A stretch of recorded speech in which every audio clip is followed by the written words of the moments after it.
The Teacher Induction Program implementation of the Schools Division of the City of Ilagan through Nagilian Bacolod Elementary School, a road to more educational triumphs, rising to the challenge, embracing change, making a difference. The Teacher Education Council, created by virtue of Republic Act 7784, is mandated to strengthen teacher education in the country, directing the Department of Education to design programs and projects to enhance pre-service and in-service teacher trainings, retraining, orientation, and teacher development. Hence, giving birth to the institutionalization of TIP, which NBES, the model school implementer of the City of Ilagan, wholeheartedly fulfilled. As the Division TIP Manager, I am and have always been giving my 100% support to the continuing professional development and progress of all newly hired teachers in the division of the City of Ilagan. Every year for the past 2 years, I co-lead the planning and implementation of the Teacher Induction Program and continuously provide technical assistance to school heads, mentors, mentees, and others on administrative concerns. In our division, the City of Ilagan, we in the SGOD and CID conduct series of interfacing on how we do regular monitoring of the implementation of the school TIP annual plan. In this way, we track the progress of the program and we're able to gather good practices of the school heads, one of which is the Gilian Bacolod Elementary School's TIP practice. The SDO City of Ilagan made sure that the TIP is included in the Division Education Development Plan, the School Improvement Plan, and Annual Improvement Plan. As an Assistant Schools Division Superintendent, the Teacher's Induction Program is a good determinant on the success of a teacher as she goes throughout his journey as a teacher. As prime mover of the TIP, I assist in the planning and implementation of the said program in the schools division, especially on the conduct of division orientation for all personnel involved in the TIP. I also assist to it that TIP is indicated in the Division Education Development Plan and ESIP of schools. Through the efforts of the HRD Education Program Specialist of the SDO, collection and consolidation of data on the prospective inductees were held. The TIP-related process were properly coordinated to school heads, mentors, and mentees. The Human Resource Development section has a unique role in the implementation of Teacher Induction Program. First, we collect the data of newly hired to personnel. Then, we schedule the conduct of orientation on Depth Order number 43, series of 2017, re-implementation of Teacher Induction Program, onboarding for the newly hired teachers whom off-taking. After the orientation, we require them to prepare and submit their school annual teacher induction plan. Every quarter, we monitor their accomplishment and discuss the findings during the quarterly meeting with the newly hired.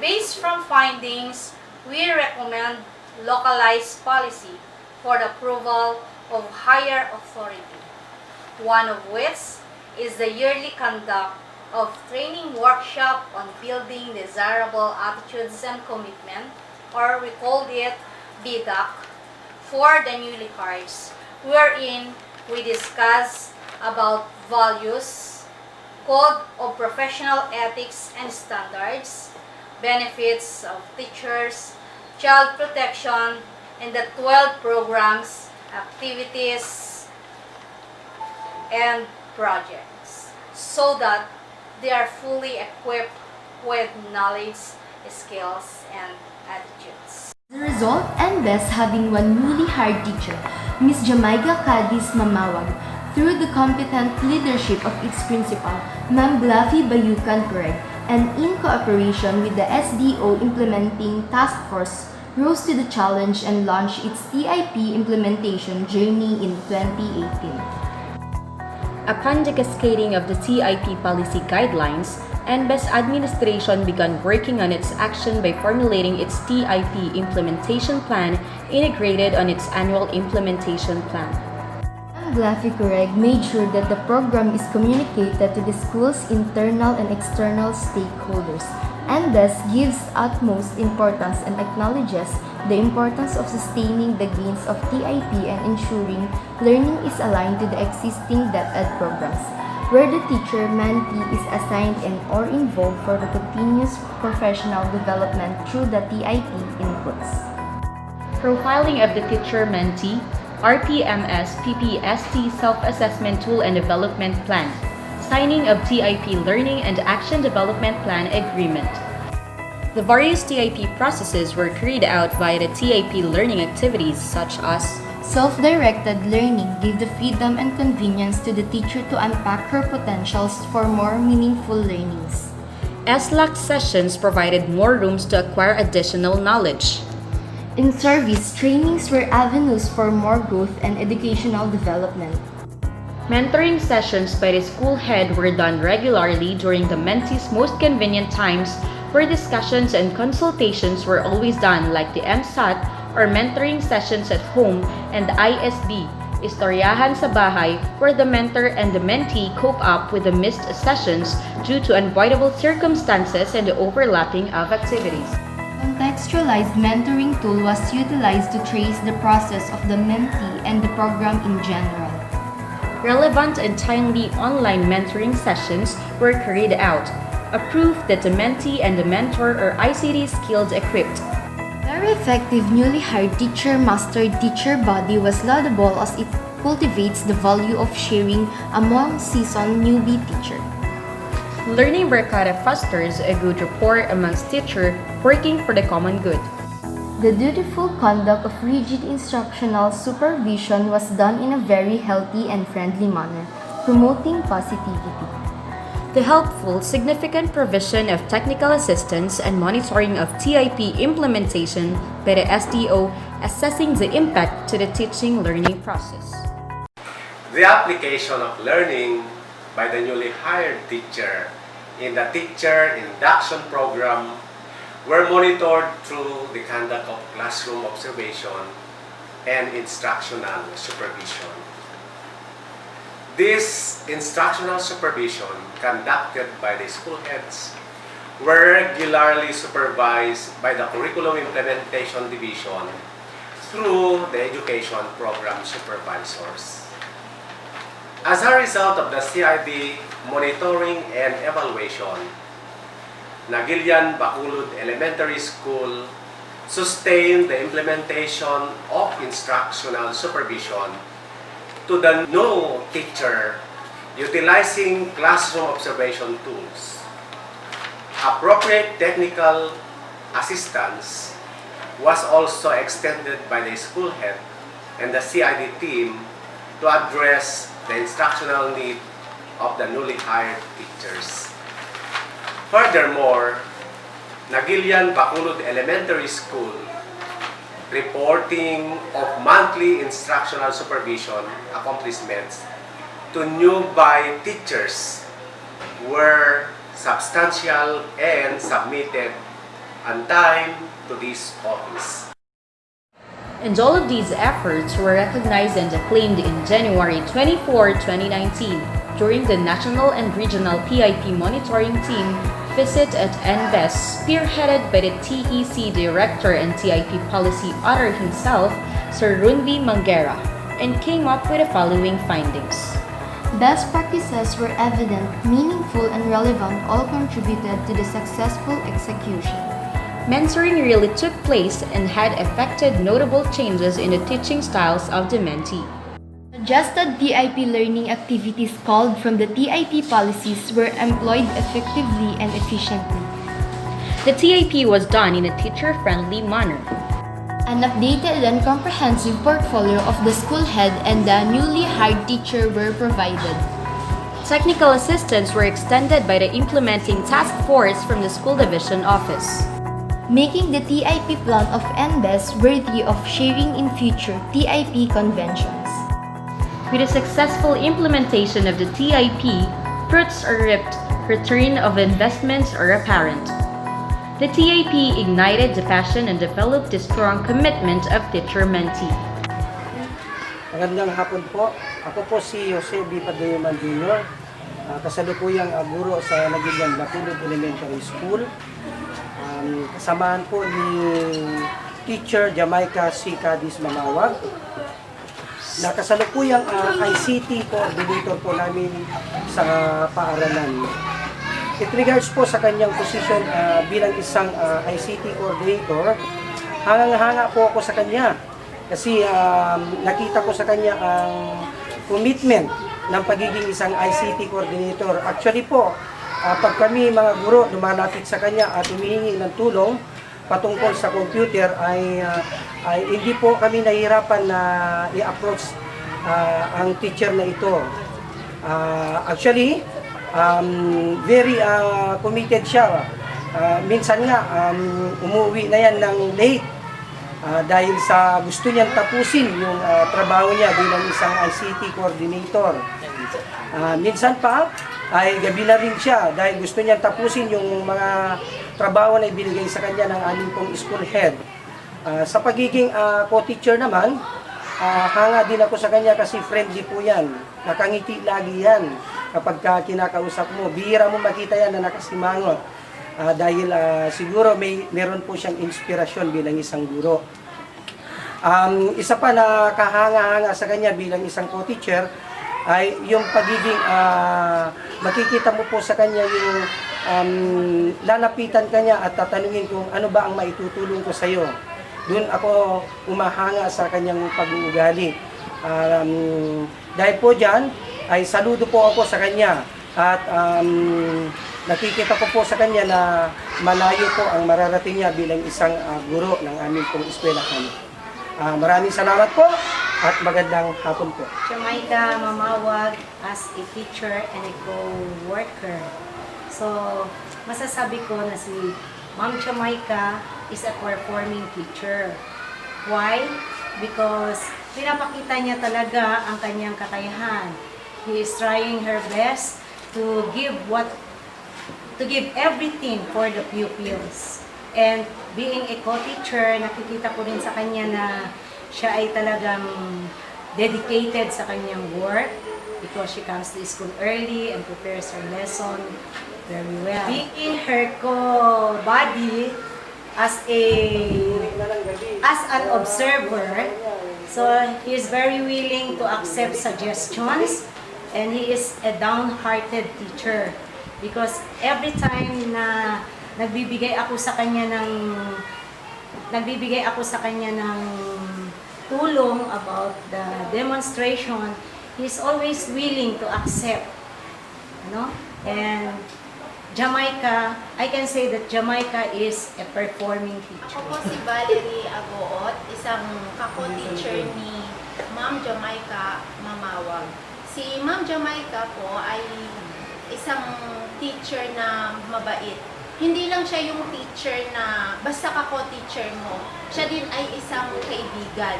So madali siyang kaibiganin. Hindi siya yung taong lalapit lang sa'yo kung may kailangan.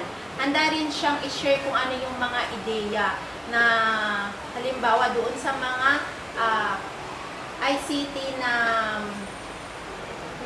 pinupuntahan niyang mga seminar.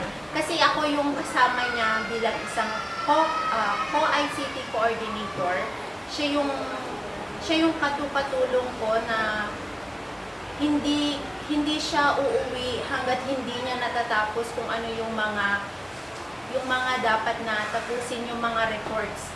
So siya yung isang mabait na tao, masayahin siyang tao. Saludo ako sa kanya kasi siya yung dedicated na teacher. So, hangang-hanga ako sa kanya. Salamat. The teacher-mentee's love for the profession is now burning and has realized that teaching profession is her life and will never abandon it. Kami ay lubos na nagpapasalamat sa Teacher Induction Program ng DepEd. Malaking tulong ito para sa teacher ng aming mga anak.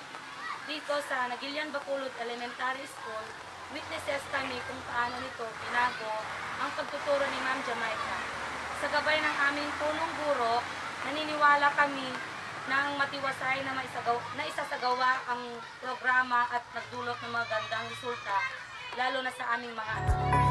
She has transformed particularly in her effective classroom instructional practices, leading to improved student learning outcomes. Dahil sa Teacher Induction Program, mas lalo pang gumaling ang aming guro sa pagtuturo. Naging interesting at exciting ang aming bawat aralin. May kalayaan kami na matuto at sadyang naging mas masaya ang aming pag-aaral. Ma'am Jaja po ay isang mabait at maunawaing guro.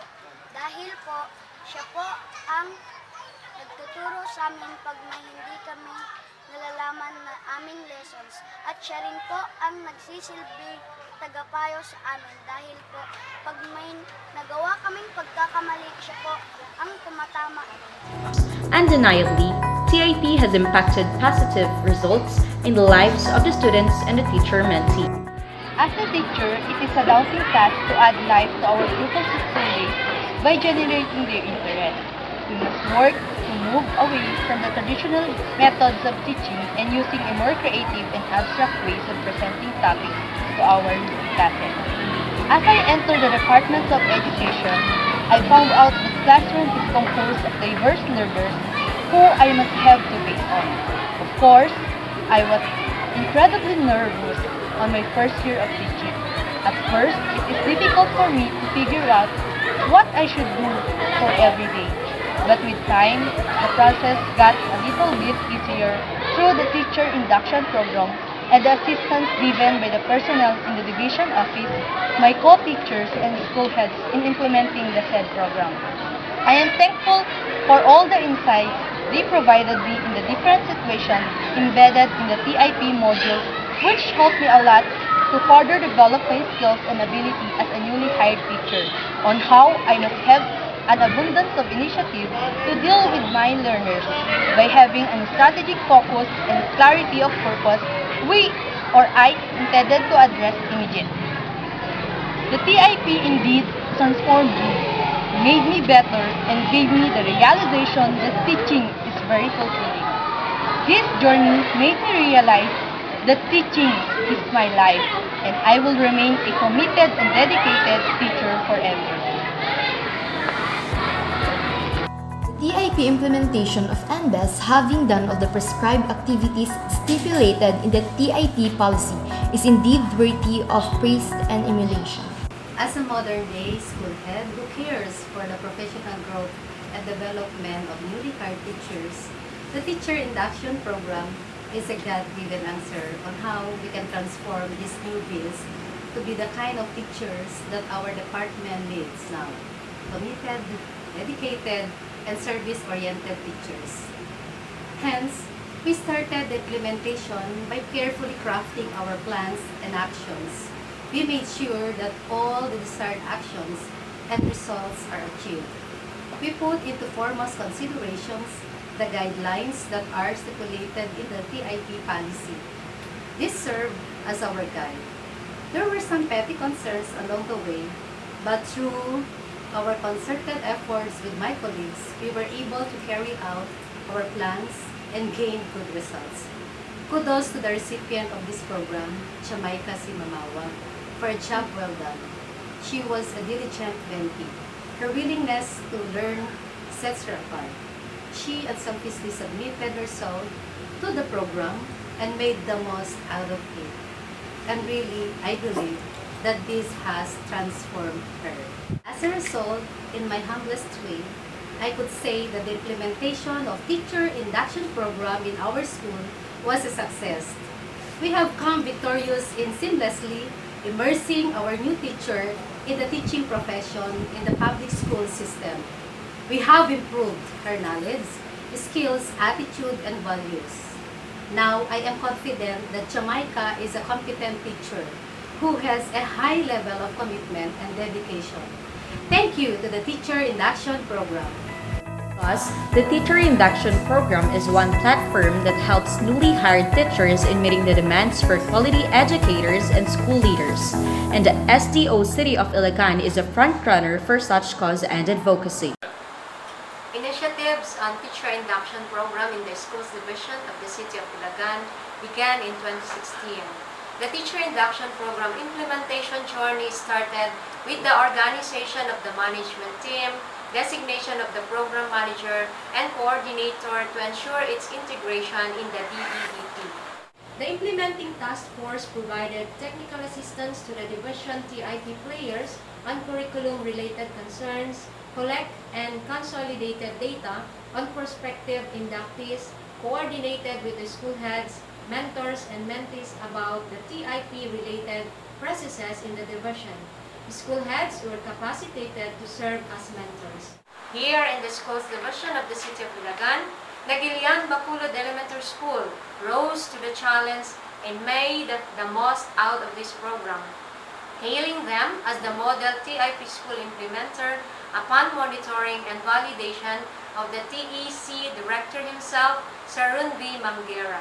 Indeed, hats off to the efforts, passion, and dedication of the school administration, the principal, Mrs. Laffy B. Correct, and her mentee, Ms. Jamaica C. Mamawag, who unselfishly engaged herself to the program which transformed her to the most outstanding teacher that she is now. This journey is again a manifestation of SDO City of Iligan's commitment in unleashing the best in every Ilagueño learner, leading to our vision of creating our city as a watershed of gifted, talented, skilled, and lifelong learners through our competent and value-oriented educators. For in SDO City of Iligan, we create powerful teaching learning testimonies. We engage to inspire results, propelling our SDO to the pedestal of countless educational successes. Teacher Induction Program. Caring, supporting, transforming. Mabuhay Teacher Education Council. Mabuhay Teacher Induction Program. Mabuhay Department of Education.